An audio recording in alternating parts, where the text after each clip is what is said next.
ఎన్కౌంటర్లో మావోయిస్టులకు భారీ షాక్ తగిలింది. ఎన్కౌంటర్లో 31 మంది మావోయిస్టులు మృతి చెందినట్టుగా తెలుస్తుంది. దీంట్లో మావోయిస్టు కమాండర్ నీరజ్ కూడా మృతి చెందినట్టుగా సమాచారం. ఈయన మావోయిస్టు అగ్రనేత దామోదర్కు కుడిభుజంగా ఉంటూ కీలక నేతగా వ్యవహరిస్తున్నారు. ప్రస్తుతం అందులో ఆ టీంకు డాక్టర్గా వ్యవహరిస్తున్నట్టు తెలుస్తుంది. ఈయన భద్రాచలంలో ల్యాబ్ టెక్నీషియన్గా పనిచేస్తూ మావోయిస్టు ఉద్యమానికి ఆకర్షితుడై 2023లో మావోయిస్టు ఉద్యమంలో చేరారు. ప్రస్తుతం వాళ్ళకు వైద్య సహాయం కోసం పనిచేస్తున్నట్టుగా తెలుస్తోంది. జరిగిన ఎన్కౌంటర్లో నీరజ్ను పోలీసులు మట్టుబెట్టినట్టు తెలుస్తుంది భద్రతా బలగాలు. ఈ నేపథ్యంలో మొత్తం 31 మంది మావోయిస్టులు చనిపోయిన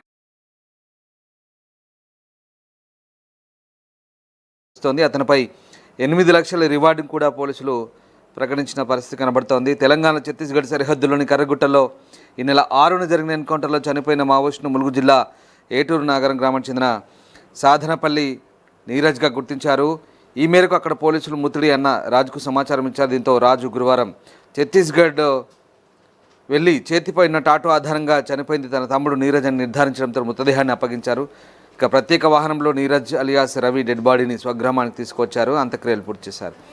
ఏటూరుకు చెందిన సాధనపల్లి అన్నపూర్ణ వెంకటేశ్వర దంపతుల రెండో కుమారుడైన నీరజ్ ఏటూరు నగరంలో ఇంటర్ చదివాడు. తర్వాత భద్రాచలంలో ల్యాబ్ టెక్నీషియన్గా పనిచేస్తూ 2023 సెప్టెంబర్లో మావోయిస్టులో చేరారు. అప్పటి నుంచి బెటాలియన్ డాక్టర్ టీమ్ కమాండర్గా దామోదర్కు రైట్ హ్యాండ్గా బాధ్యతలు నిర్వహిస్తున్నారు.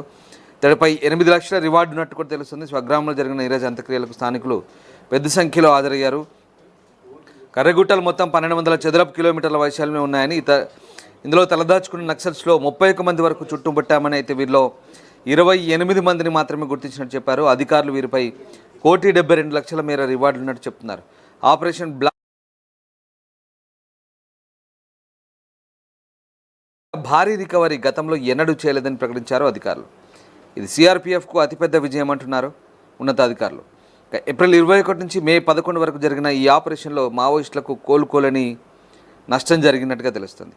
20 రోజుల్లో ఆపరేషన్ 28,000 మందికి పైగా భద్రతా బలగాలు, MI-17 హెలికాప్టర్లు, డ్రోన్లతో విస్తృత గాలింపు చేపి 31 మంది మావోయిస్టులు మృతి చెందారు. సో మొత్తం 18 మంది జవాన్లకు గాయాలయ్యాయి.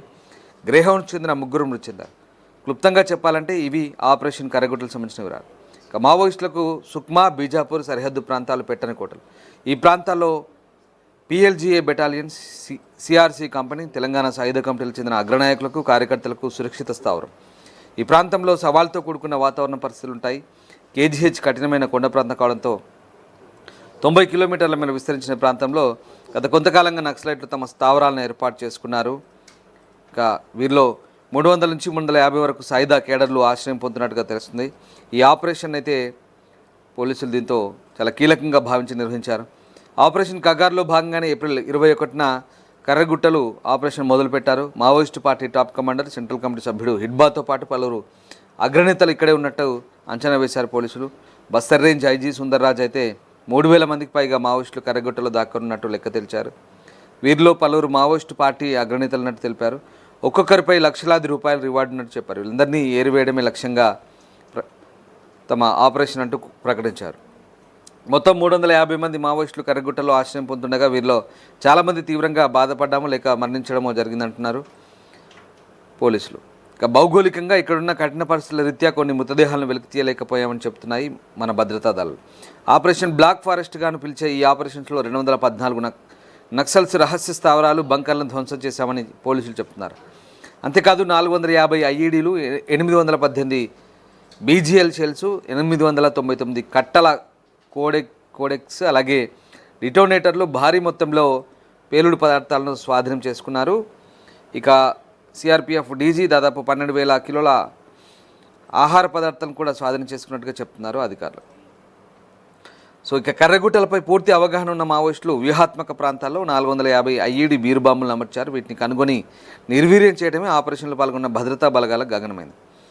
ఇందులో భాగంగా BGL షెల్స్, హోమ్మేడ్ వెపన్స్, IEDలు, ఇతర మారణాయుధాల తయారీకి మావోయిస్టులు వాడే 4 యూనిట్లను ధ్వంసం చేశాయి మన భద్రతా దళాలు. మావోయిస్టులకు వ్యతిరేకంగా చేపట్టిన ఈ ఆపరేషన్లో command battalion for resolute action, special task force, district reserve గార్డ్స్కి చెందిన 18 మంది సిబ్బంది IED పేలులో గాయపడ్డారు. క్షతగాత్రులంతా ప్రాణాపాయం నుంచి బయటపడి వివిధ ఆసుపత్రుల్లో చేరి మెరుగైన వైద్యం పొందుతున్నారు. అయితే ప్రస్తుతం ఆపరేషన్ కర్రెగుట్టలు నిలిచిపోయింది. తిరిగి మొదలు పెడతారా లేదా ఒక క్లారిటీ అయితే లేదు. 20 రోజుల పాటు జరిగిన కర్రగుట్టల ఆపరేషన్లో సాధించిన గొప్ప విజయం ఏది లేదని పోలీసు వర్గాలే వ్యాఖ్యానిస్తున్నాయి. హిడ్మా సంగతి అలా ఉంచితే మావోయిస్టు పార్టీ అగ్రనేతల్లో ఏ ఒక్కరిని కూడా భద్రతా బలగాలు మట్టు పెట్టలేకపోయాయని ప్రస్తుతం వాదనలు వినిపిస్తున్నాయి.